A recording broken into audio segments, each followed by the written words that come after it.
ఒకే అంశం మీదన ఇద్దరు మంత్రులు అధికారులకి ఆదేశాలు ఇచ్చినటువంటిది. నిన్న ఏదైతే యనమల కుదురు దగ్గర కట్ట మీదన డాక్యుమెంట్ తగలబెట్టి 2 శాఖలకు సంబంధించినవి, మైనింగ్, పొల్యూషన్ డిపార్ట్మెంట్. నిన్నే ప్రస్తావించుకున్నాం, పవన్ రివ్యూల దెబ్బకి భయపడి తగలబెట్టినట్టున్నారు అన్నటువంటిది.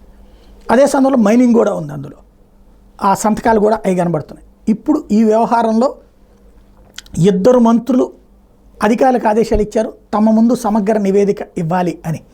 ఓ పక్కన రవీంద్ర ఎవరైతే మచిలీపట్నం నుండి ఉండి ఇప్పుడు ప్రస్తుతం మైనింగ్ మంత్రిగా ఉన్నారో తను ఒక పక్కన అధికారులను ఆదేశించారు. అట్లాగే ఇటు పర్యావరణ మంత్రిగా ఉన్నటువంటి పవన్ కళ్యాణ్ ఆదేశించారు, పర్యావరణానికి సంబంధించిన ఫైల్స్ ఏంటి అవి ఏం తగలబెట్టారు అన్నటువంటి. ప్రస్తుతానికైతే ఆ ఇద్దరూ దొరికారు. సమీర్ శర్మ చేయమని చెప్పారు అని చెప్తున్నారు.